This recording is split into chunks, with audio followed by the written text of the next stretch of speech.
আসসালামু আলাইকুম প্রিয় বন্ধুরা, আপনারা সবাই কেমন আছেন? আলহামদুলিল্লাহ আমি ভীষণ ভালো আছি। আজকে কোনো খাবার বা রেসিপি পোস্ট করছি না, আজকে একটা ব্লগিং করার চেষ্টা করলাম। জানি না কেমন হয়েছে, কতটা কি ভালো হবে। 7ই মার্চ আমার ছেলের এক্সামটা শেষ হয়েছে।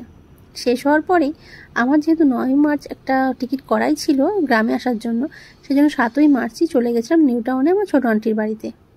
ছেলে এক্সাম দিয়ে বাড়ি আসার পরে আমি পুরো ব্যাগগুলোকে গুছিয়েছি। কোথাও যাওয়ার আগে ব্যাগ গুছাতে খুব ভালো লাগে, কিন্তু বাড়ি ফেরার সময় আমার ব্যাগ গুছাতে একদম ভালো লাগে না।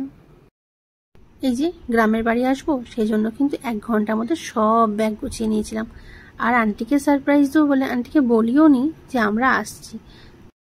কাউকে সারপ্রাইজ দিতে আমি ভীষণ পছন্দ করি, কিন্তু এখন মনে করছি এটা আমার ভুল হচ্ছে, আর করা যাবে না। কারণ ছোট আন্টির বাড়িতে এসে সারপ্রাইজ দেখে আমি নিজেই সারপ্রাইজ হয়ে গেছি। গাড়িটা যদি অ্যাপার্টমেন্টের ভিতরে ঢুকে যেত তাহলে কিন্তু আমার এতগুলো লাগেজ নিয়ে বইতে হতো না। ও বাবা, আমি গিয়ে দেখি আন্টির বাড়ির সামনেটাতে একদম কাজ হচ্ছে, ড্রেনের কাজ হচ্ছে। সেখানে তো গাড়ি যাবে না, গাড়ি আমাকে অনেকটা আগে নামিয়ে দিল। এবার বলল, যান এবার ব্যাগটা বন। ব্যাগগুলোকে বইয়ে নিয়ে রোজা রেখে খুবই কষ্টকর, আর সারপ্রাইজ দেব না আমি।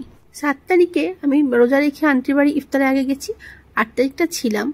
কিন্তু আমি আপনাকে আগেই বলেছি আমি অলস না, আমি কিন্তু নিজেকে সময় দিই, সেই জন্য কোনো ভিডিও করিনি। আর 9 তারিখে আমি চলে এসেছি কলকাতা স্টেশনে সকাল সকাল ট্রেন ধরার জন্য। আমাকে গ্রামে ফিরতে হবে। কলকাতা স্টেশনটা আমার খুব ভালো লাগে, কারণ কলকাতা স্টেশনটা খুব ফাঁকা ফাঁকা, খুব শান্ত পরিবেশ, খুব ভালো লাগে। আপনাদের কার কার কলকাতা স্টেশন ভালো লাগে, আর কারা কারা কলকাতা স্টেশনে এসেছেন অবশ্যই এটা কমেন্টে জানাবেন। একটা কুলি করলাম, যেহেতু লাগেজ ছিল। কে রোজা রেখে এত ভয় ভাই, কুলিকে দিলাম। কুলিটা কিন্তু সব লাগেজগুলোকে আমার ট্রেনে উঠিয়ে দিল। স্টেশনে এসেই আমার একটা দেওর এবং যা এবং তার ছেলের সঙ্গে দেখা হয়ে গেলো, একটু গল্প করলাম। তারপর ট্রেনটা কিন্তু আমাদের ছেড়ে দিল। ওরাও সেই ট্রেনেই করে বহরমপুর ফিরছিল, আর আমরা তো পলাশিতে নামবো। তারপর তো ট্রেনটা ছেড়েই দিল। ট্রেনটা ছেড়েছিল 6টা 50-এ। আমার ছেলেও এদিকে ভিডিও করছে। কি ব্লগিং এলো রে ভাই। রোজার দিন ভেবেছিলাম একটু ঘুমিয়ে নেব ট্রেনের মধ্যে, কিছু কারণের জন্য ঘুমটা আমার টাটা বাই বাই হয়ে গেছে। যাই হোক, সেই কারণটা শেয়ার করলাম না। সময় হয়ে গেছিল না আমাদের নামার, সেই জন্য আমি চলে এসেছিলাম গেটের সামনে।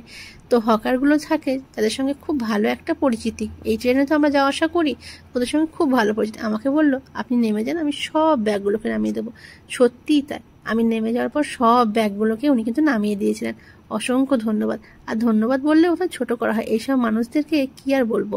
তারপর গাড়ি চলে এসেছিল, গাড়িতে চেপে আমরা চলে আসলাম বাড়ি। আমি এমন একজন মানুষ, বাড়ি আসার পরেও কোনো ভিডিও দিইনি, বা বাড়ি ঢুকছি সেটারও ভিডিও দিইনি। এটাকে কি ব্লগিং বলে? আপনার যদি ভালো লেগে থাকে অবশ্যই দেখবেন, লাইক শেয়ার এবং কমেন্ট করে দেবেন। সরি, আমি দুঃখিত এই খাপছাড়া ব্লগিংটা করার জন্য।